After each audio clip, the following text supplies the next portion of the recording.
안녕하세요. 한 주간의 법조계 이슈와 소식을 한데 모아 전해드리는 로투데이 스페셜 신세아입니다. 끊이지 않고 반복되는 영혼살인, 몰카와 리벤지 포르노 같은 디지털 성범죄.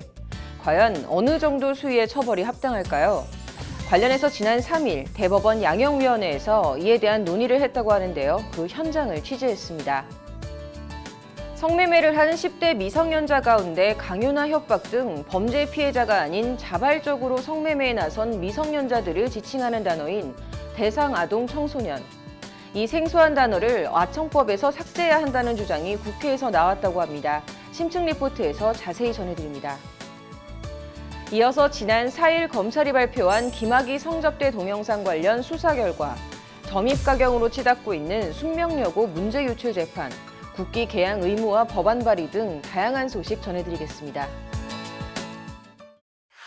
몰카나 리벤지 포르노 같은 디지털 성범죄가 끊이지 않고 반복되고 있는데요. 몰카 유출은 영혼 살인이라는 말도 있는데 어느 정도 수위의 처벌이 디지털 성범죄에 합당한 처벌일까요? 관련해서 오늘 서울 서초구 대법원 대회의실에서 디지털 성범죄 관련 대법 양형위원회가 열렸다고 합니다. 현장을 신세아 기자가 취재했습니다. 디지털 성범죄와 양형을 주제로 하는 대법원 양형위원회 심포지엄. 성관계 몰카 유출 등은 피해 당사자에게 회복 불가능한 사회적 살인 수준의 피해를 입히지만 디지털 성범죄 처벌은 이를 따라가지 못한다는 비판적 지적이 끊이지 않고 제기돼 왔습니다. 이에 지난 4월 대법원 양형위원회 위원장에 취임한 김영란 위원장은 디지털 성범죄는 그 피해가 치명적이라는 말로 오늘 심포지엄 개최 취지를 밝혔습니다. 기술이 발전할수록 디지털 성범죄는 점점 고도화되고 있고 은밀하게 행하여져서 그 피해가 빠른 속도로 광범위하게 확산되므로 피해자가 입는 피해는 치명적이라고 할 수 있습니다. 일단 몰카 촬영이나 유포는 성폭력 처벌법상 5년 이하 징역 또는 3천만 원 이하의 벌금형에 처해진다고 명시돼 있습니다. 법 조항상 징역형도 적시돼 있지만 실제 징역형에 처해지는 경우는 거의 없습니다. 양형위원회가 2014년부터 지난해까지 몰카 범죄 법원 판결을 전수 분석해보니 징역형 실형 판결은 단 5%에 불과했습니다. 몰카 범죄를 저지른 사람 100명 가운데 95명은 징역형을 선고받고도 집행유예로 풀려났거나 벌금 얼마 내고 처벌이 끝났다는 얘기입니다. 몰카 범죄에 대한 솜방망이 처벌, 봐주기 판결이라는 비판이 끊이지 않고 제기되는 이유입니다. 이에 김영란 양형위원장은 디지털 성범죄 실태와 현실을 반영할 수 있는 새로운 양형 기준 마련이 시급하다고 거듭 강조했습니다. 디지털 성범죄의 특성을 고려하는 한편 책임주의 원칙과 예방적 기능에 충실한 공정하고 객관적인 양형 기준을 마련하는 것이 현재 양형위원회의 시급한 과제입니다. 심포지엄은 디지털 성범죄의 처벌과 양형, 그리고 디지털 성범죄의 피해 회복과 양형 두 세션으로 나눠 진행됐습니다. 처벌과 양형 세션 주제 발표를 맡은 백광균 의정부지법 고양지원 판사는 디지털 성범죄는 사회적 악성 종양이라며 항암제 차원에서 양형 기준을 손볼 필요가 있다고 강조했습니다. 현재 디지털 성범죄 처벌이 미약해서 불법 행위에 대한 응보적 성격도 약하고 예방 효과도 떨어지니 이를 현실화해야 한다는 지적입니다. 범죄 발생 자체가 2018년 이후로 소위 우리 스마트폰이 보급되면서 급격하게 늘어났습니다. 앞으로 양형 기준 설정에 있어서 고려할 요소 무엇이 있을까 보았을 때 과거의 행위에 대한 응보와 앞으로 일어날 행위에 대한 예방을 두루두루 고려하는 것이 맞지 않나 싶습니다. 두 번째 세션 디지털 성범죄 피해 회복과 양형 주제 발표자로 나선 김영미 변호사는 피해 회복 차원에서 양형 기준 마련이 필요하다고 밝혔습니다. 처벌 경감을 위해 피해자에게 무리한 합의를 요구하거나 공탁 시도로 가름하려는 경우도 양형 산정에 있어 가중처벌 요소로 삼아야 한다는 겁니다. 김영미 변호사는 나아가 금전적 보상뿐 아니라 디지털 성범죄의 경우 영상물에 대한 완전한 삭제가 이루어져야 완전한 피해 회복이 됐다는 전제하에 양형이 고려돼야 한다고 강조했습니다. 이어진 지정토론에서 참석자들은 들쑥날쑥한 양형 기준을 바로잡고 몰카 범죄를 저지를 엄두를 못 낼 수준으로 처벌 수위를 상향해야 한다는 데 인식을 같이 했습니다. 초범이라고 봐주고 피해자와 합의했다고 봐주고 이렇게 해서는 절대 디지털 성범죄를 근절할 수 없다는 겁니다.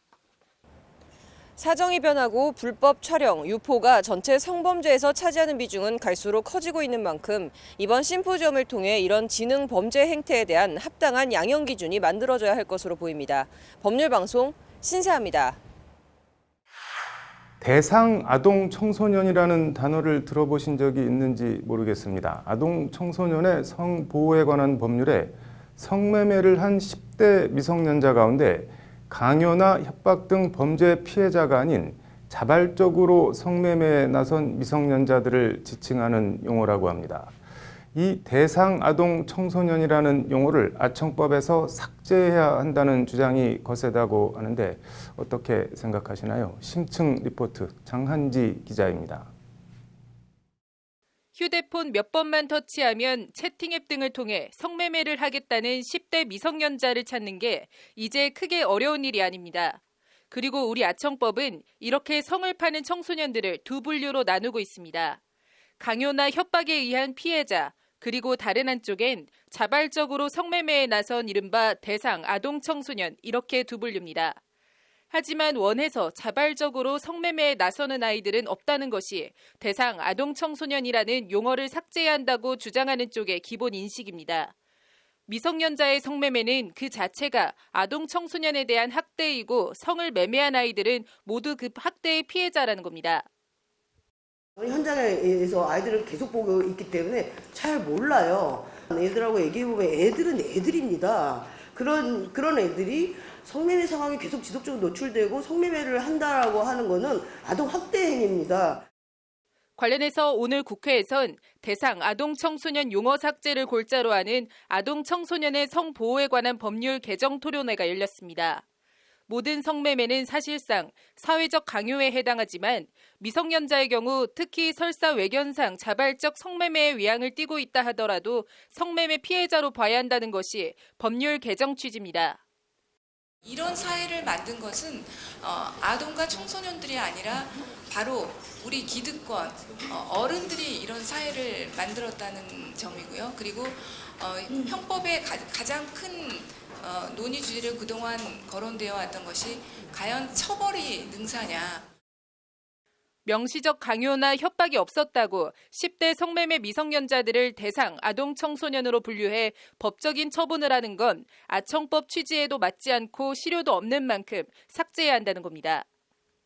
대상 아동 청소년에 대해서 판사는 수학명령이나 소년원 송치 등의 보호 처분을 할 수가 있습니다.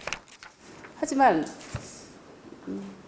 대상 아동 청소년에 대한 보호 처분은 아동 청소년의 성매매 유입을 줄이지 못하고 있는 실적으로 생각됩니다. 오히려 보호와 재활의 기회를 놓쳐버리고 다른 범죄로 연루되거나 반복적 자발적 성매매 상황에 외견이 자발성 여부를 띠느냐 자체를 따지지 말고 10대 성매매 미성년자들은 모두 성범죄 피해자로 보고 보호대책과 재발 방지책 등을 마련해야 한다고 법안을 발의한 김삼화 의원은 강조했습니다. 성매수자 또는 성매매 알선자들로부터 이 아동 청소년들이 협박을 당하고 있고 또 강력범죄로 이어지는 그런 경우도 발생을 합니다. 오늘 정부 부처의 의견을 또 함께 나누면서 허심탄회하게 그 합의점을 찾을 수 있는 노력을 일각에선 10대 성매매 미성년자들을 무조건 다 범죄 피해자로 여길 경우 이들 미성년자에 의한 성매수 남성에 대한 역협박 등의 부작용 가능성을 들어 반대하는 견해도 있습니다. 하지만 설사 그런 경우가 발생한다 하더라도 형법 등 다른 법률을 의율해 처벌하면 될 일, 미성년자 성매매를 자발적, 비자발적 성매매자로 나눌 이유도 근거도 못 된다는 것이 오늘 토론회 참석자들의 인식입니다.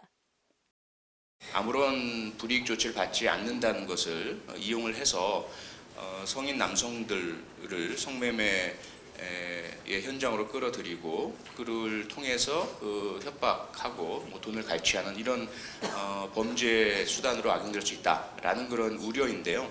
사실 이 우려는 지금 현재의 형법 내지 형사특별법으로 얼마든지 수사 처벌되고 있습니다. 대단히 극소수에 불과한 대상 아동 청소년 조항 삭제에 원론적 반대 입장을 밝혀왔던 법무부도 최근 전향적인 입장으로 돌아섰습니다.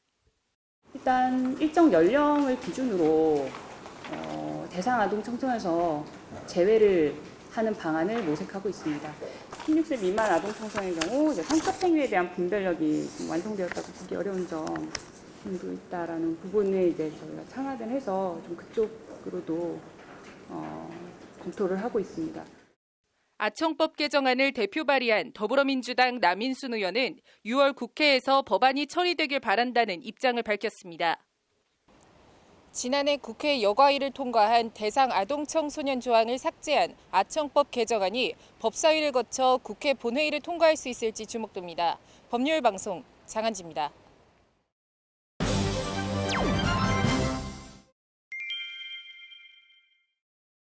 네, 검찰이 오늘 이른바 김학의 성접대 동영상을 둘러싼 의혹들에 대한 수사 결과를 발표했습니다. 남승한 변호사의 시사법률입니다. 남 변호사님, 검찰이 김학의, 윤중천 두 사람을 구속 기소했던데 혐의가 어떻게 되나요? 네, 김 전 차관의 경우에는 특가법상 뇌물 혐의입니다. 성접대를 제공한 건설업자 윤중천은 강간치상 그리고 특가법상 사기 등 혐의로 각각 구속 기소했습니다. 네. 윤중천의 경우에는 성상납을 한 여성 이모 씨와 맺은 성관계가 드러날까 봐 네.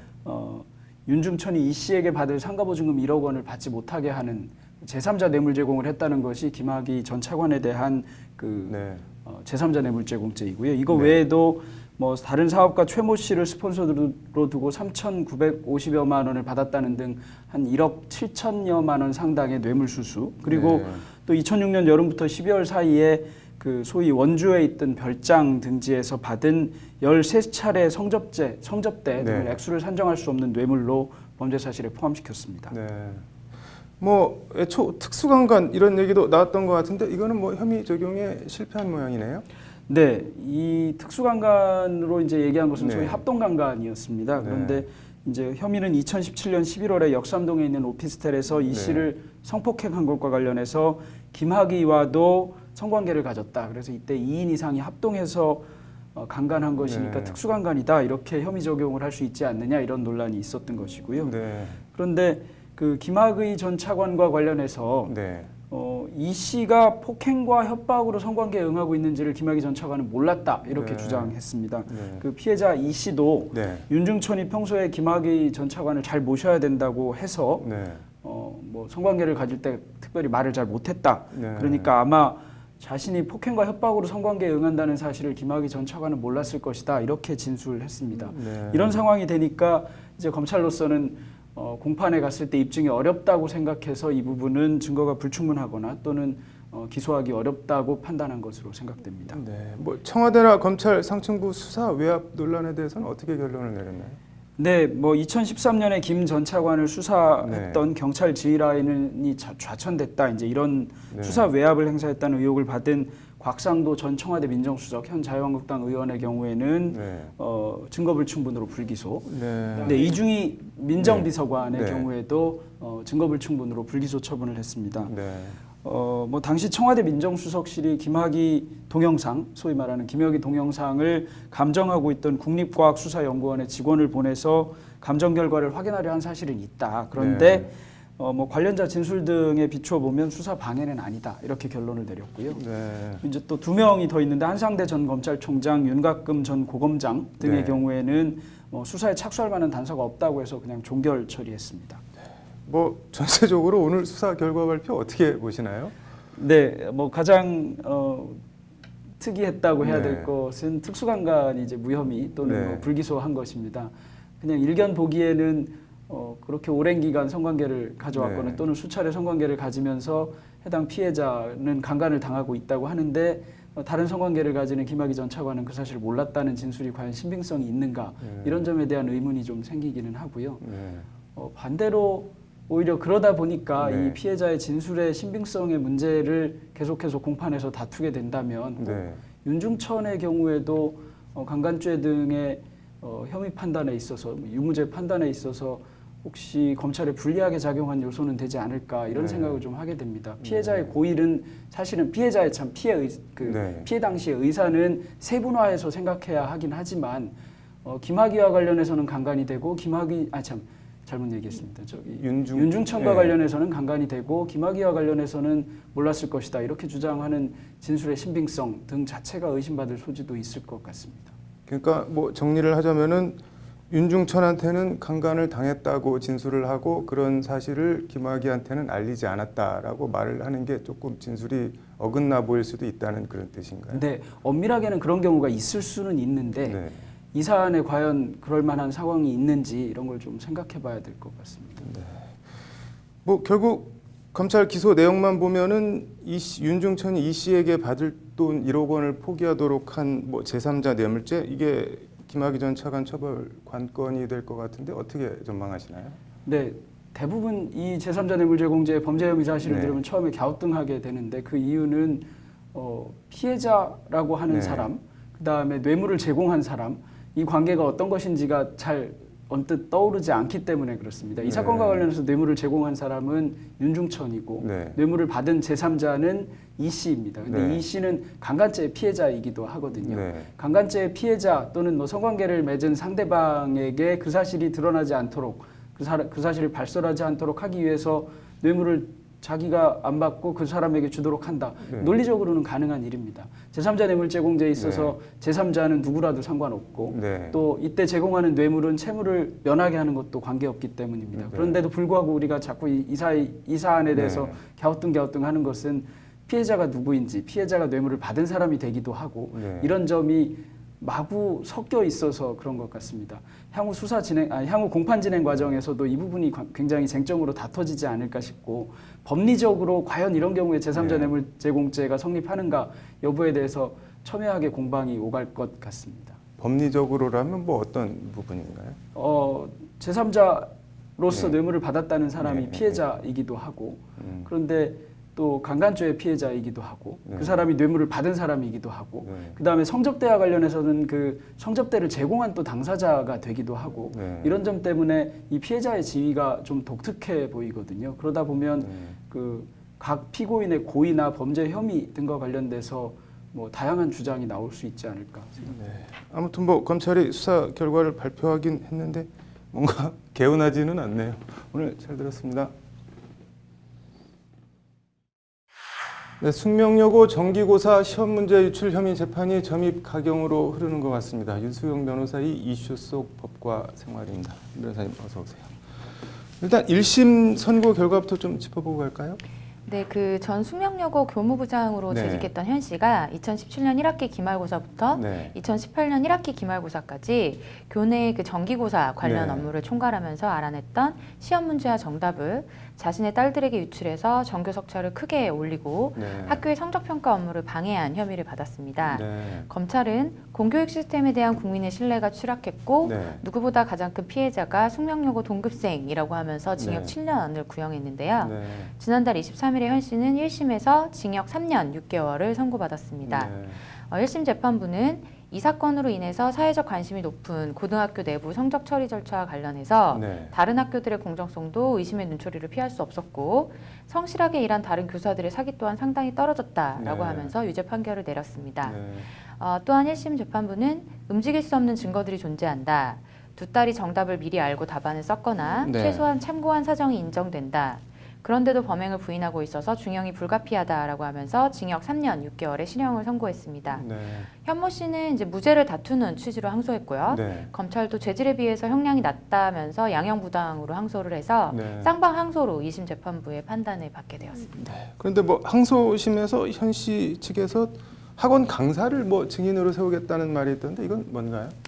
네, 이제 앞서서 1심 네. 재판부는 쌍둥이 자매의 내신 성적이 단기간에 최상위권으로 올랐다는 점을 유죄 판단의 근거로 들었는데요. 네. 언니는 3학기 만에 인문계 전교 121등에서 1등으로 성적이 올랐고 네. 동생은 자연계 전교 59등에서 1등으로 성적이 수직 상승했습니다. 네. 그런데 이에 반해서 이 기간의 모의고사 성적은 제자리 걸음이었기 때문에 네. 교내 정기고사 성적이 진정한 실력인지 의심된다라는 게 재판부의 판단이었습니다. 네. 그런데 이제 현시 측에서는 네. 전교 100등에서 1등이 되는 게 가능하다. 실제로 그런 일이 있었다라고 하면서 학원 강사를 증인으로 세우는 방안을 검토하고 있다고 합니다. 뭐 이 학원 강사는 뭐 어떤 학원 강사인가요? 네, 이제 고액 과외를 하고 있는 강사 A 씨라고 하는데요. 네. 현시 1심 판결을 보고 먼저 연락을 취한 것으로 알려지고 있습니다. A씨는 명문고의 중위권 성적 학생을 1년 만에 전교 1등으로 만들었다고 광고하면서 고액 과외를 해오다가 사기 혐의로 고소가 됐습니다. 네. 그런데 검찰이 수사를 해보니까 실제로 서울 자사고 학생을 국영수 각 전교 38등, 네. 95등, 60등에서 1년 만에 전교 2등, 1등, 1등으로 만들어서 네. 검찰은 결국 사기 혐의를 불기소 처분했습니다. 네. 그래서 현씨 측은 이 A씨 사례를 들면서 쌍둥이 자매도 가능하다라고 주장할 것으로 알려졌습니다. 네. 실제로 현씨 딸들이 1시간에 30만 원짜리 고액 과외를 받은 것으로 알려졌고 네. 현씨는 경찰과 검찰 수사 그리고 1심 재판 과정 내내 열심히 공부하고 노력해서 성적이 오른 것이라고 주장하고 있습니다. 네. 뭐 중위권에서 전교 1등으로 성적이 올랐다는 다른 사례가 있다는 게 우리 딸도 뭐 쌍둥이 딸도 그랬다라는 뭐 증거로 쓰일 수가 있는 건가요, 그런데? 네, 이제 성적이 급상승한 다른 학생의 사례가 있다고 하더라도 쌍둥이 딸이 해당 학생과 동일한 학습 능력을 가졌다거나 네. 뭐 동일한 과외를 받았다거나 네. 하는 등 동일한 조건을 가정해서 성적이 향상되었다고 보기는 힘들기 때문에 네. 그런 타인의 사례를 드는 것만으로 이제 1심에서 소명하지 못했던 네. 불리한 정황들을 깨는 것은 쉽지는 않아 보입니다. 네. 뭐 휴대폰 문자 얘기도 나오던데 이건 또 무슨 얘기인가요? 네, 그 쌍둥이 언니가 네. 시험을 열흘 앞두고 저 이번 중간고사 잘 볼 것 같은데요? 라고 네. 하면서 학원 시험을 잘 봤다는 문자를 보냈고 네. 여기에 대해서 현 씨가 잘했다, 노력하면 좋은 결과가 온다 라고 답하는 등 현 씨와 쌍둥이 딸이 나눈 문자 메시지가 있다고 하는데요. 네. 쌍둥이 동생도 시험을 본 후에 현 씨에게 영어는 100인데 생물은 기억, 니은, 디귿 고르는 문제에서 생각을 잘못해서 하나 틀린 것 같다라는 네. 메시지를 보냈다고 합니다. 만약에 현 씨가 시험 문제를 유출해서 네. 딸들이 정답을 안 상태로 시험을 봤다면 네. 딸들이 이 같은 문자를 보내거나 현 씨가 뭐 노력을 운운하는 저런 문자를 보낼 필요도 없고 보내지도 네. 않았을 것이라는 게 현 씨 측의 주장입니다. 네. 해당 휴대폰 포렌식 결과를 네. 검찰이 재판 막바지에 제출해서 판결문에도 언급되지 않았다. 네. 재판부가 이를 제대로 판단하지 못한 것으로 보여서 2심에서는 이 부분을 강조할 계획이라는 게 현 씨 변호인의 말입니다. 이거는 뭐 어떻게 보시나요? 네, 앞뒤 정황을 살펴봐야겠지만 단순히 이제 확신에 차서 이번 시험을 잘 볼 것 같아요 라고 보냈다면 생각처럼 유리하게만 작용하지 않을 수도 있을 것으로 보입니다. 네. 무죄의 증거로 주장하기에는 이제 충분하지 않아 보이는데요. 네. 뭐 전체적으로 항소심 전망해 보신다면 어떠신가요? 네, 1심 재판부에서는 네. 쌍둥이 자매는 4번에 걸쳐서 전 과목에 유출된 답을 암기한 다음 이를 참고해서 그 결과 전 과목에서 실력과 다르게 대폭 향상된 성적을 네. 거둔 사실이 넉넉히 인정된다라고 판단했는데요. 네. 그 이유를 보게 되면 시험 기간 현 씨의 수상한 야근 행적이나 시험지와 메모장의 깨알 정답 그리고 정정 전에 정답을 그대로 쓴 점 등 네. 이제 현 씨에게 불리한 여러 정황에 대해서 현 씨 측의 소명이 충분하지 않다고 네. 보았습니다. 그리고 모의고사 성적이 내신 성적에 비해서 지나치게 떨어지는 것도 네. 납득할 수 있는 정도가 아니라고 봤는데요. 참고로 시험 직전에 정답이 바뀐 문제에 대해서 네. 두 딸이 똑같이 정정 전에 오답을 적어서 틀린 사실과 같은 거는 확률상 거의 일어날 수 없다는 것이 1심 재판부의 판단입니다. 네. 실내를 보게 되면 이제 풀이 과정도 없이 네. 쌍둥이 동생만 홀로 만점을 받았던 물리 1 과목에 네. 대해서 재판부는 1년 전에는 풀이 과정을 쓰면서 풀어도 만점을 받지 못하던 평범한 네. 학생이 1년 만에 단지 암산만으로 만점이 될 천재가 될 가능성은 희박하다라고 네. 지적했다고 합니다. 뭐 어쨌든 지켜봐야 될 것 같은데 두 딸도 뭐 혐의를 아주 강력하게 부인하고 있다고 하는데 재판 결과 어떻게 나올지 궁금하네요. 오늘 잘 들었습니다.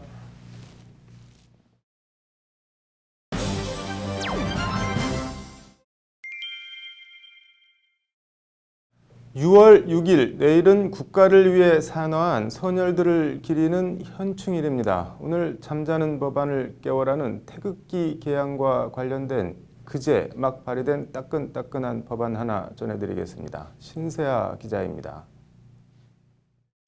지난해 광복절 강원도 하천 주민들이 이용하는 온라인 커뮤니티에 올라온 한 아파트 사진입니다. 이 네티즌은 광복절인데도 아파트에 우리 집까지 새 집만 태극기를 개양했다며 씁쓸해했습니다. 해당 아파트는 심지어 군인 아파트였습니다. 일단 현행 대한민국 국기법 제8조에는 국경일인 3.1절, 제헌절, 광복절, 개천절, 한글날과 현충일, 국군의 날에 국기를 개양하도록 규정하고 있습니다. 그러나 국기 개양일에 맞춰 태극기를 다는 가정이 얼마나 되는지는 의문입니다. 거기다 신축 아파트들을 비롯해 다세대, 다가구 주택엔 아예 태극기를 꽂을 수 있는 국기봉조차 설치돼 있지 않은 경우가 비일비재합니다. 관련 규정은 난간이 있는 주택에는 각 세대마다 1개소 이상의 국기봉을 꽂을 수 있는 장치를 설치하도록 하고 있지만 유명무실합니다. 단순 규정에 불과하고 그나마 처벌 조항도 없기 때문입니다. 그나마 난간이 없는 다세대 주택이나 주상복합 등은 이런 형식적인 규정에서마저 제외되어 있습니다. 이에 국회 국토교통위원회 소속 송원석 자유한국당 의원은 국기봉 설치 의무화를 골자로 하는 주택법 개정안을 대표 발의했습니다. 이 개정안을 준비하면서 이것을 강행 규정으로 하느냐 아니면 임의 규정으로 하느냐 생각을 좀 많이 했었는데 이 국기꽂이를 설치하는 것이 뭐 비용이나 수고가 크게 필요한 것은 아니기 때문에 이거를 강행 규정으로 해서 법안은 발코니를 거실, 침실 등 실내 공간으로 변경하면서 국기꽂이를 없애는 사례가 늘고 있고 통유리 건물로 건축되는 주상복합 건축물 등은 발코니가 없어 국기꽂이를 설치해야 할 법적인 의무도 없는 상황이라고 법안 발의 배경을 설명하고 있습니다. 이에 따라 법안은 난간이 있는 신축 건축물의 경우 각 세대마다 1개소 이상 국기꽂이 설치를 의무화했습니다. 또 건물 전체가 유리로 돼 있는 주상복합 등 국기꽂이 설치가 불가능한 공동주택은 각 동 출입구에 국기꽂이를 반드시 설치하도록 했습니다. 우리가 나라 사랑이라고 하는 건 작은 실천에서부터 시작하자 이런 측면에서 여당이나 야당이나 관계없이 그 많은 국회의원들께서도 동의해 주실 것이라고 생각을 합니다. 법안이 통과돼 아파트 등의 국기계양대 설치가 의무화된다고 해도 사는 사람들이 달지 않으면 그만입니다. 입으로만 하는 애국이 아니라 실천하는 애국. 소소해 보여도 우리 집에 태극기 다는 것부터 시작해보는 건 어떨까요? 법률방송 신세아입니다. 국립대 의대 편입학 시험에서 학교 측의 실수로 합격에서 불합격으로 당락이 뒤바뀌었습니다. 이 학생은 다른 사립대 의대에 편입학해 다니고 있었는데 1년 뒤 해당 국립대에서 자신들이 행정실수를 했으니 원하면 특별 전형으로 입학시켜주겠다는 연락이 왔다는데요. 이거는 법적으로 손해배상 책임이 어떻게 될까요? 법률구조공단 사용설명서 장한지 기자입니다. 국내 한 대학에 다니던 A씨는 2016년 12월에 실시된 B 국립대 의대 2017년도 편입학 시험에 응시했지만 불합격 처리됐습니다. A씨는 이에 자신이 합격한 다른 C 사립대 의대에 등록해 의대 공부를 시작했습니다. 그러던 A씨는 C 의과대학에서 1년을 마쳐가는 2017년 10월경 B 국립대에서 2016년 12월에 실시된 입학 결과가 잘못됐다는 통지를 받았습니다. 모 지상파 방송사 취재 결과 A씨뿐만 아니라 다른 지원자들의 입학 전형에도 착오가 있었음이 밝혀지고 이에 학교 측은 당시 실시된 입학 결과가 잘못 통지됐다. 학생이 본래 입학됐어야 하나 입학 행정의 단순 실수로 불합격됐다며 원하면 특별 입학을 시켜주겠다는 제의를 해온 겁니다. A씨는 고심 끝에 현재 다니고 있는 C 사립대 의대를 그대로 다니기로 결정하고 행정 처리를 잘못한 B 국립대를 상대로 법률구조공단의 도움을 받아 손해배상 청구 소송을 냈습니다. 국립대학교에서 면접 전형에 대한 가산점을 잘못 적용해가지고 합격자를 불합격으로 처리한 사건이었고요. 그것이 이제 입학 전형 1년 정도가 지난 후에 교육부 감사를 통해가지고 면접 전형을 잘못했다는 것이. 재판에서 B 국립대는 두 가지 이유를 들어 손해배상 책임이 없다고 주장했습니다. 하나는 A씨가 다른 의대에 편입학해 의대 공부를 하고 있었던 점, 그리고 다른 하나는 그럼에도 특별 전형 입학 기회를 제공했지만 A씨가 스스로 거부한 점 등을 들어 A씨에게 실질적인 손해가 발생한 사실이 없고 설령 손해가 발생했어도 배상 책임이 없다고 주장한 겁니다. 국립대학교가 일반적인 의대 입시에서도 경쟁률이 훨씬 높고 의대로서의 인지도도 높았기 때문에 근데 만약에 동일 조건에서 동일 시기에 합격했다고 하면 그 의뢰자도 이제 그 목표로 했던 국립대학교에 들어갔을 텐데. 이에 법률구조공단은 의대 합격률과 졸업 후의 진로, 국립대와 사립대의 교육비 차이 등을 감안하면 A씨가 C 사립대에서 의대 공부를 하고 있다는 사실만으로 손해가 발생하지 않았다고 볼 수 없다는 취지로 반박했습니다. 특별 전형 입학 기회를 줬으니 손해배상 책임이 없다는 B 국립대의 주장에 대해서도 공단은 A씨가 1년 동안 C 의대에서 이수한 교육 내용이 B 국립대에서 인정될지 등이 불확실하다는 점, 학교를 옮길 경우 새로운 교육 환경에 다시 적응해야 한다는 점 등을 들어 특별 전형 입학 기회를 거부했다는 사유만으로 B 국립대의 손해배상 책임이 소멸하지 않는다고 주장했습니다. 목표했던 대학이 국립대학이고 실제로 합격한 대학은 사립대학이었기 때문에 실제 발생하는 등록금이나 생활비 이런 부분에서도 금전적인 손실이 발생한다는 것이 너무 명백하기 때문에 이에 대해 1, 2심은 공단의 주장을 받아들여 B 국립대 의대의 A씨에 대해 1,000만 원을 지급할 것을 판결했고 피고인 B 국립대가 상고하지 않아 해당 판결은 그대로 확정됐습니다. 소송을 진행한 공단 이만우 변호사는 한국 사회에서 대학이 가지는 지위와 위상을 고려했을 때 대학 입학 제도는 절차의 준비와 그 진행뿐 아니라 입학 전형의 결과 또한 엄격하게 검증하는 제도를 마련해야 한다는 점을 인식시켜준 판결이라고 사건의 의의를 밝혔습니다. 법률방송 장은지입니다. 검찰을 지휘하며 대한민국 법 집행을 총괄하는 부서 법무부가 때 아닌 어용노조 논란에 휩싸였습니다. 법무부 노조가 박상기 법무부 장관을 노조 탄압 혐의로 검찰에 고발한 초유의 사태가 벌어졌다고 하는데 어떻게 된 일인지 심층 리포트 김태현 기자가 전해드립니다. 법무부 노동조합이 업무방해와 사기, 공갈 등 혐의로 박상기 법무부 장관을 고발하는 초유의 사태가 벌어졌습니다. 단체 협약 타결을 2년간 끌어오다가 이른바 어용노조를 설립해 기존 노조를 탄압했다는 게 노조 측 주장입니다. 법무부 노조는 지난 2017년 미화, 경비, 시설, 사무 업무 등에 종사하는 비정규직을 대상으로 설립된 법무부 최초의 노조로 600여 명이 가입돼 있습니다. 이들은 법무부가 이 핑계 저 핑계를 대며 단체 협약을 끌어오다가 지난 5일 복수노조가 생겼으니 창구 단일화 절차를 거쳐 새로 교섭해야 한다는 요구를 해왔다고 밝혔습니다. 단체 협약 체결식만 남겨둔 시점에서 복수노조가 설립된 상황을 어떻게 설명할 수 있겠느냐. 이는 명백한 노조 왕따, 노조 탄압이라는 게 법무부 노조의 주장입니다. 이와 관련 한원상 법무부 노조위원장은 복수노조가 생겼더라도 기존 노조의 대표 교섭권 지위가 있는데 법무부가 교섭 절차를 처음부터 새로 해야 한다고 통보한 것은 노조를 상대로 공갈 사기를 친 것이라고 주장했습니다. 이에 따라 법무부 노조는 오늘 이 같은 내용으로 박 장관을 업무방해와 사기 공갈 혐의로 서울중앙지검에 고발했다고 밝혔습니다. 자기들이 의도적으로 이때까지 해왔던 형태나 지금 태도하고 있는 내용이 이것이야말로 노조 탄압이다. 그런 내용이고 즉 이 복수 노조는 같이 했던 동지들이 언제부턴가 그 사측을 대변하고 이에 대해 법무부 관계자는 박상기 장관이 어용노조를 만들었다는 기존 노조의 주장은 터무니없는 주장이라고 반박했습니다. 새로 설립된 노조는 기존 노조 부위원장과 노조 집행부가 현 위원장에게 반발하면서 만들어진 것으로 노조 내부 문제지 법무부와는 아무런 연관이 없다는 것이 법무부의 해명입니다. 법무부 비정규직 직원들이 장관을 사기 공갈 등 혐의로 검찰에 고발하는 초유의 사태가 벌어졌습니다. 고발장을 받아든 검찰이 어떤 조치를 취할지 법조계에 관심이 쏠리고 있습니다. 법률방송 김태현입니다.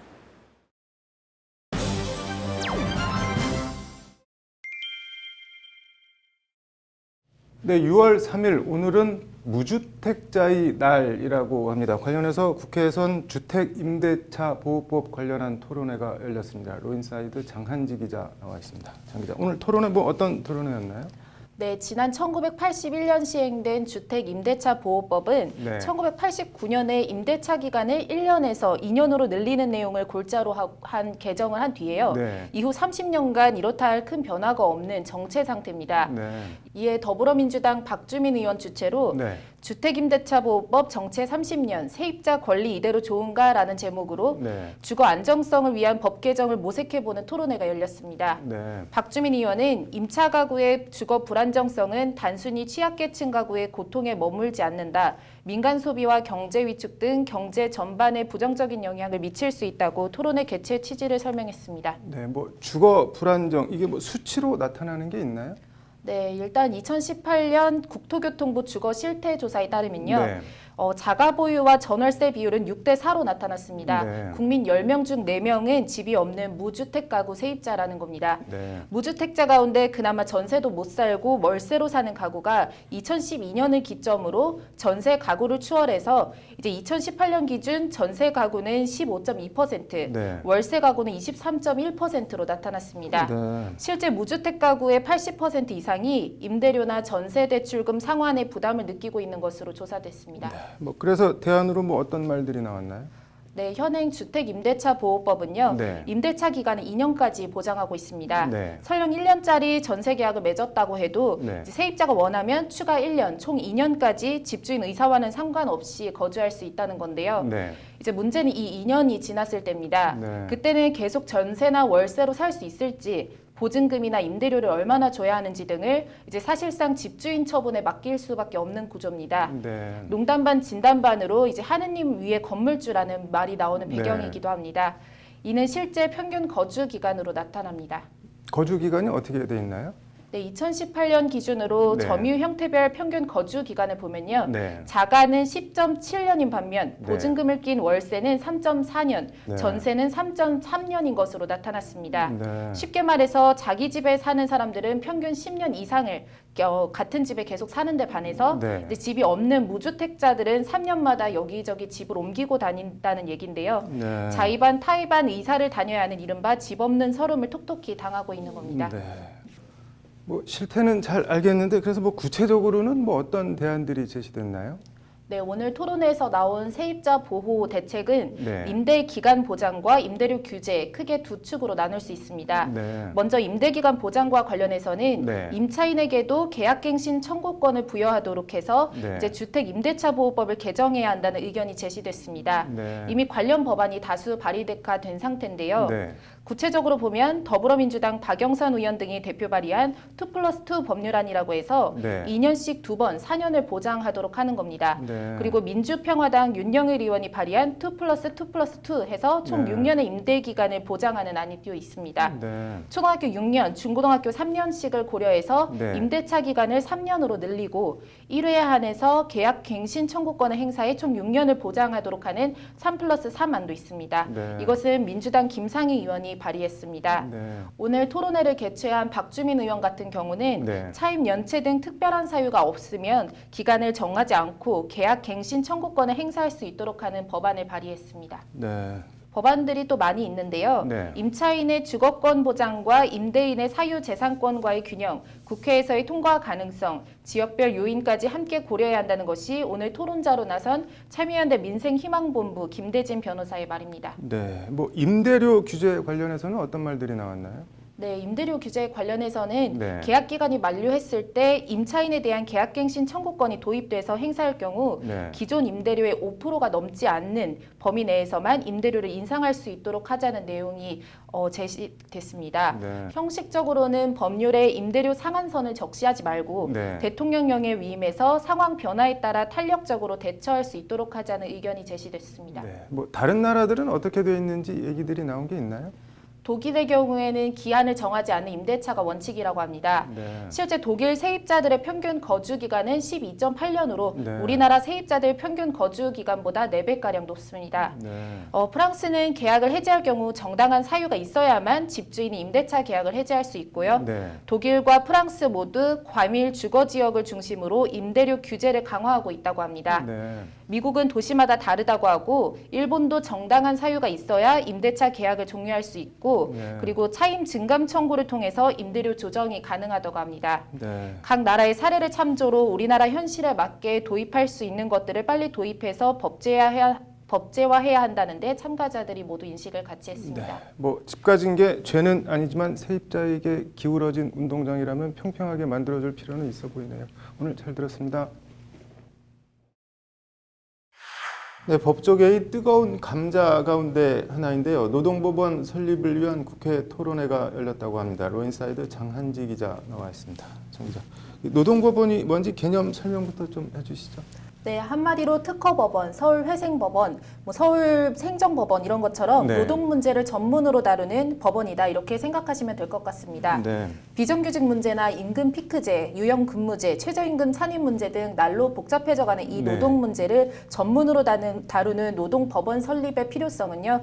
이제 사실 그동안 법원 안팎에서 지속적으로 제기돼 온 겁니다. 네. 노동법원 관련 법안들을 발의한 이제 더불어민주당 김병욱 의원 등 주최로 관련 토론회가 오늘 열린 겁니다. 네. 뭐 날로 복잡해져가는 문제가 한둘이 아닐 텐데 이 노동법원을 콕 집어서 노동 문제를 다룰 법원을 설립해야 할 이유나 필요성 뭐가 있는 건가요? 네, 크게 두 축이 있는데요. 네. 하나는 절차적 측면, 다른 하나는 내용적 측면입니다. 네. 이제 절차적 측면 관련해서 현행 노동사건은 지방노동위원회와 네. 이제 중앙노동위원회, 행정법원, 고등법원, 대법원을 거쳐야 하는 사실상 오심제라는 지적이 나옵니다. 네. 여기에 대법원에서 파기환송이라도 나면 네. 다시 고법으로 갔다가 또 다시 대법원으로 올라오게 되는 이제 사실상 무려 7심제가 되는 겁니다. 네. 문제 해결 과정이 너무 길고 지난하다는 지적입니다. 네. 단적인 예가 이제 현대자동차 비정규직 노동자 최병승 씨 사례로 네. 2005년 지방노동위원회에 부당해고 구제 신청을 낸 뒤에 대법원 최종 확정 판결까지 무려 7년이 걸렸습니다. 네. KTX 여승무원 사건도 같은 경우에도 네. 이제 무려 10년 넘게 법정 투쟁을 벌인 바 있습니다. 네. 전국 공무원 노조 전호일 국장의 말을 직접 들어보시죠. 네. 노동자들은 한 2천만 명 정도 되는데 이런 각종 노동 사건의 노동 현장에 있는 이런 문제들을 분쟁을 신속하게 해결하고 그다음에 그렇게 돼야만 이 사회가 안정적으로 좀 정착될 수 있습니다. 뭐 절차적으로는 그렇고 내용적으로는 어떤 문제가 있다는 건가요? 대표적으로 지적되는 것이 네. 이제 노동 사건의 특수성에 대한 이해도가 부족하다. 그리고 네. 법관 전문성 결여가 꼽힙니다. 네. 법관들의 순환 보직으로 인해서 이제 노동 사건의 특수성에 대한 이해가 부족하고 네. 그리고 결과적으로 부당한 결론을 내리는 경우가 많다는 것이 오늘 발제를 맡은 법무법인 연은의 신인수 변호사의 지적입니다. 네. 노동법원 도입 관련 발제를 맡은 국회 입법조사처 한인상 조사관도 네. 현행 노동분쟁 해결 시스템은 고비용, 권리구제 지연, 실효적이지 못한 권리구제, 복잡한 절차, 노동분쟁의 특수성, 전문성의 미반영 등의 문제가 있다면서 네. 노동법원 도입 필요성을 역설했습니다. 네. 뭐 설립을 한다면 구체적으로 어떻게 하자는 대안이 나온 게 있나요? 네, 크게 두 가지 방안이 제시됐습니다. 네. 노동 사건을 전문으로 담당하는 특별 법원으로서 별도의 노동법원을 설립하는 방안, 네. 그리고 다른 하나는 현행 일반 법원 체제를 그대로 유지를 하되 네. 별도의 노동 전담부를 신설하는 방안입니다. 네. 더불어 노동법원 혹은 노동전담부가 설치되면 네. 운영에 있어서 노사를 대표하는 전문가가 참심관으로 재판에 참여하고 네. 의결권까지 부여하는 참심형이 있고요. 네. 그리고 참심관에게 의견 제시권만 인정하는 준참심형 재판 등도 아울러 대안으로 제시가 됐습니다. 네. 쉽게 말해서 형사사건 국민참여재판처럼 네. 노동사건도 전문 법관은 아니지만 이제 노동문제 전문가를 재판에 참여시켜서 전문성을 확보하자는 것이 제안 취지입니다. 네. 뭐 서두에 잠깐 언급했는데 김병욱 의원이 노동법원 설립 관련해서 법안 한 10개 정도를 발의해 놓고 있다고 하는데 어떤 내용인가요, 이거는? 네, 근로자 측이나 차용자 측 참심관이 네. 일정한 범위의 노동 사건의 심리, 재판에 참여하는 참심 재판을 실시하고 네. 이제 참심관은 평이나 편결에 참여하도록 하는 내용을 담고 있습니다. 네. 참심형 노동법원 설립과 운영을 골자로 하고 있다 이렇게 보시면 될 것 같습니다. 네. 뭐 해외에서는 어떻게 하고 있나요? 네, 독일과 프랑스, 영국 등 주요 유럽 선진국들은 네. 이제 법 체계를 떠나서 한결같이 별도의 노동법원을 두고 있습니다. 네. 미국과 일본은 별도의 노동법원은 아니지만 네. 일반 법원에 별도의 노동위원회를 둬서 네. 이제 노동 관련 사건을 전담하도록 하고 있습니다. 네. 관련해서 토론회에 참석한 국회 환노위의 한정혜 위원과 법사위 조응천 의원은 네. 오늘 토론회 결과를 반영해서 노동법원 설립을 위해서 최선을 다하겠다는 뜻을 밝혔습니다. 네, 노동법원을 뭐 따로 두고 있는 게 글로벌 스탠다드인 것 같은데 우리나라도 생길지 지켜봐야겠네요. 오늘 잘 들었습니다. 사법행정권 남용 혐의로 기소된 임종원 전 법원행정처 차장이 법원에 재판부 기피 신청을 내면서 오늘 열릴 예정이었던 속행 공판이 무산됐습니다. 전 법원행정처 차장의 재판부 기피 신청 어떻게 봐야 할까요? 앵커 브리핑입니다. 임정원 전 차장 변호인은 지난달 31일 재판부 기피 신청을 법원에 냈다고 합니다. 소송 지휘권을 부당하게 남용하고 피고인의 방어권을 본질적으로 침해하면서 어떻게든 피고인에게 유죄 판결을 선고하고야 말겠다는 굳은 신념 내지 투철한 사명감에 가까운 강한 예단을 가지고 극히 부당하게 재판 진행을 해왔다는 게 재판부 기피 신청 사유입니다. 한마디로 현 재판부가 너무 편파적이어서 재판 못 받겠으니 재판부 바꿔달라는 요구입니다.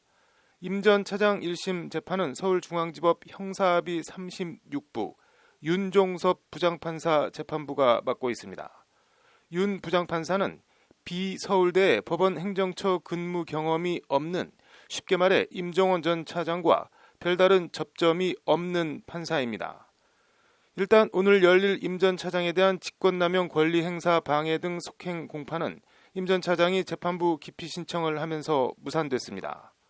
피고인이 재판부 기피 신청을 했을 경우 법원은 진행하던 재판을 중단하고 기피 신청을 받아들일지 여부에 대한 재판을 따로 열어야 합니다. 기피 신청 재판은 같은 법원의 다른 재판부가 맡습니다.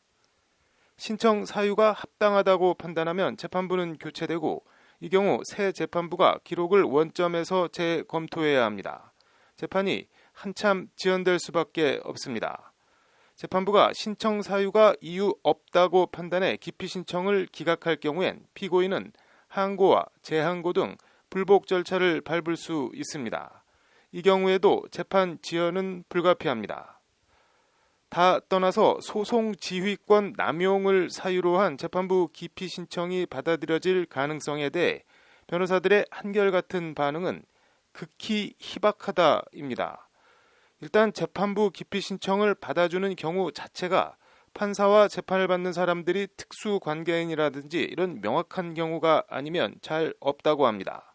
더구나 재판부가 나에 대해 편파적으로 부당하게 재판을 진행하는 것 같으니 좀 바꿔줘라는 사유를 받아들여 재판부를 바꿔주면 좀 하다 또 바꿔달라 하고 좀 하다가 또 바꿔달라 할 텐데 법원 입장에서 이걸 어떻게 받아줄 수 있겠냐는 게 변호사들의 한결같은 지적입니다. 그리고 이렇게 되면 재판부는 아무 의견 표명도 못하는 등 재판 진행 자체가 불능 상태에 빠지게 될 거라는 겁니다. 이런 점을 임정원 전 차장이 모를 리 없을 텐데 그럼에도 굳이 재판부 기피 신청을 했다면 뭔가 다른 의도가 있다고 봐야 합니다. 관련해서 법원 안팎에선 임 전 차장이 재판을 최대한 지연시켜 구속기간 만료로 석방된 뒤 구치소 바깥에서 뭔가를 도모해 보려는 것 아니냐는 의심의 눈초리를 보내는 시각이 적지 않습니다. 검찰은 특히 임 전 차장이 석방 후 공범들과 말을 맞추거나 관계자들을 회유, 압박하는 등 증거를 인멸하고자 고의로 재판을 지연시키고 있다고 강도 높게 비판해왔습니다. 임 전 차장은 앞서 올해 1월에도 첫 정식 재판을 하루 앞두고 당시 변호인단 11명이 전원 사임을 했고 이로 인해 국선 변호인을 선임한다 만다 하면서 재판이 지연된 바 있습니다. 임 전 차장 1차 구속기고는 지난달 14일 만료됐는데 구속 연장 여부를 두고 검찰과 임 전 차장 측이 팽팽히 맞섰으나 법원은 검찰 손을 들어줘 추가 구속영장을 발부했습니다. 임정원 전 차장의 2차 구속기한은 오는 11월 13일 만료됩니다. 재판부가 유죄 판결을 선고하고야 말겠다는 굳은 신념을 가지고 극히 부당하게 재판 진행을 해왔다는 임정원 전 차장의 말로 미루어 재판이 임 전 차장의 영 안 좋은 쪽으로 돌아가는 모양입니다. 한참 후배 판사를 상대로 한 이번 재판부 기피 신청이 임 전 차장에게 결과적으로 약이 될지 독이 될지 궁금합니다. 앵커 브리핑이었습니다. 우리나라 주류 과세 체계가 내년부터 맥주와 막걸리를 필두로 50여 년 만에 종가세에서 종량세로 전환됩니다. 앵커 브리핑입니다. 지난 4월 18일 법률방송 로투데이 보도입니다. 누구는 엄청난 주세로 묶어놓고 누구는 세금 한 푼 안 붙이고 국내 맥주업자들이 봉이냐 불공평하다는 겁니다. 실제 OECD 35개 나라 가운데 주세를 종가세 방식으로 부과하는 나라는 우리나라와 칠레, 멕시코 3개 나라가 유일합니다. 종가세는 술 가격에 비례해 세금을 부과하는 방식이고 종량세는 술이나 알코올 함량에 따라 세금을 붙이는 방식입니다. 관련해서 수십 년간 종가세 방식으로 매겨져 왔던 주세 부과 방식이 맥주와 막걸리를 시작으로 종량세 부과 방식으로 바뀔 전망입니다.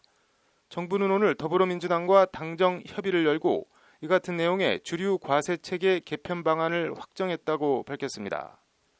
따로 주세가 붙지 않는 수입 캔맥주와의 과세 형평성 차이나 고품질 주류 개발과 생산에 종가세가 걸림돌이 되었다는 지적 등을 수용한 조치라는 것이 홍남기 부총리 겸 기획재정부 장관의 설명입니다. 관심은 세금이 그래서 어떻게 바뀌냐일 텐데요. 술에 붙는 세금은 종류도 다양하고 계산법도 아주 복잡합니다. 일단 맥주의 경우 1리터를 기준으로 놓고 보면 생맥주는 총 세부담이 445원 늘어납니다. 병맥주와 페트맥주도 각각 23원과 39원씩 소폭 오릅니다. 반면 캔맥주의 경우엔 총 세부담이 415원 떨어집니다. 이에 따라 그동안 수입 맥주에 비해 역차별을 받아왔던 국내 캔맥주도 편의점에서 4캔에 10,000원 하는 상품이 나올 것으로 예상돼 수입 맥주와 불꽃 튀는 경쟁을 예고하고 있습니다. 현재 가장 낮은 5% 세율을 적용받는 막걸리는 종량세로 전환해도 큰 차이가 없습니다. 종가세 체제에서 그동안 주류업계는 과세 표준이 되는 제조 원가를 낮추기 위해 고품질 원료 사용을 기피해온 경향이 있었는데 퀄리티 높고 다양한 수제 맥주나 막걸리들이 많이 나올 것으로 정부나 업계는 기대하고 있습니다.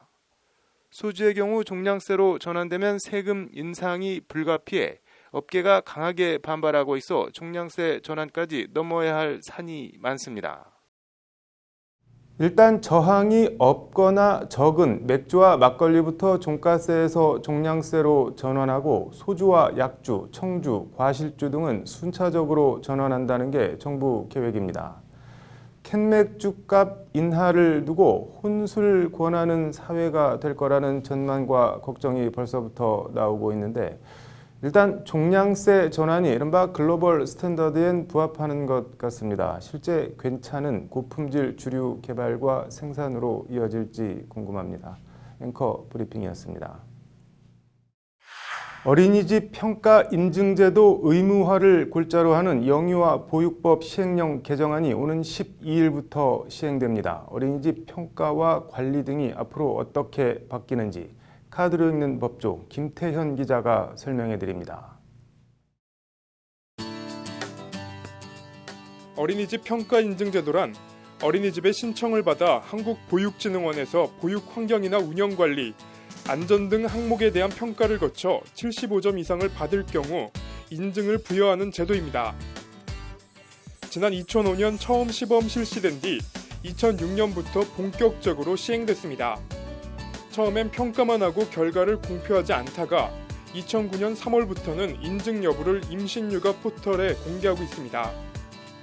몇 차례 변화를 거쳐 현재는 인증, 미인증만 공개하고 A, B, C, D 어떤 등급을 받았는지는 공개하지 않고 있습니다. 어떤 어린이집이 어떤 평가를 받았는지 알 수 없고 미인증의 경우도 평가 신청을 했는데 불인증 판정을 받은 건지 아예 신청도 안 한 것인지 알 수 없게 되어 있는 것입니다. 공개 방식도 문제지만 어린이집 평가가 의무가 아니라 어린이집의 신청에 따라 이뤄진다는 것도 큰 문제로 지적되고 있습니다.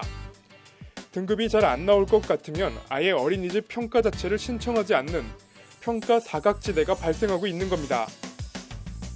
그 이면엔 평가에서 안 좋은 등급이 나와 불인증을 받거나 아예 어린이집 평가 자체를 신청하지 않아도 보조금이나 지원금 삭감 등 별다른 불이익이 없기 때문입니다. 시설이나 환경이 열악한 어린이집의 경우엔 굳이 평가 신청을 할 이유도 필요도 없는 겁니다. 심지어 38년간 단 한 번도 평가 인증 신청을 안 한 어린이집이 있을 정도입니다.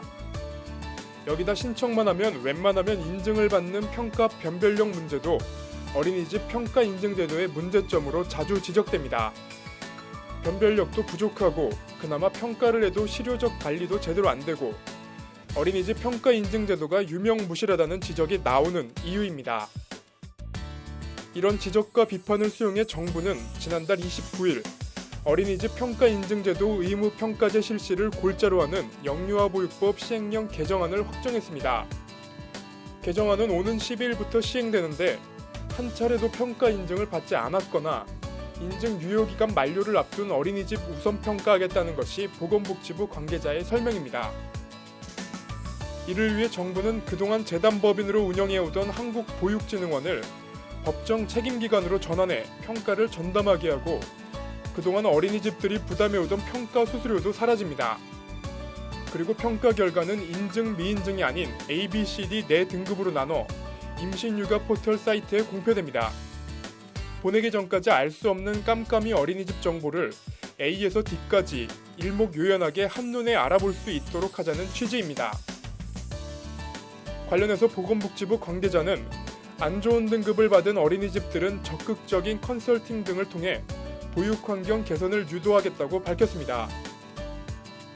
다만 어린이집 평가 인증 의무화 시행을 앞두고 제도 보완이 필요하다는 지적도 함께 나오고 있습니다. 평가 인증에 유의미한 지표가 반영되지 못하고 있다는 지적이 있기 때문에 이를 보완해 실효적인 평가가 이뤄질 수 있도록 해야 한다는 게 어린이집 평가 인증제도 문제에 관심이 많은 윤소아 정의당 의원의 말입니다. 평가 의무화와 함께 개정 영유아보육법 시행령은 또 국공립 어린이집 의무 설치 대상 공동주택 기준을 500세대 이상으로 명시하고 아동학대, 급식, 통학 차량 등 어린이집 관련 위법 행위를 신고 고발한 사람에 대한 포상금 지급 기준 등도 마련했습니다. 보육은 영유아의 이익을 최우선적으로 고려하여 영유아가 안전하고 쾌적한 환경에서 건강하게 성장할 수 있도록 하여야 한다. 우리 영유아보육법 제3조에서 천명하고 있는 영유아 보육 이념입니다. 이번 영유아보육법 시행령 개정안이 엄마 아빠들이 마음 놓고 아이들을 어린이집에 보낼 수 있는 계기가 될 수 있을지 주목됩니다. 법률방송 카드로 읽는 법조 김태현입니다.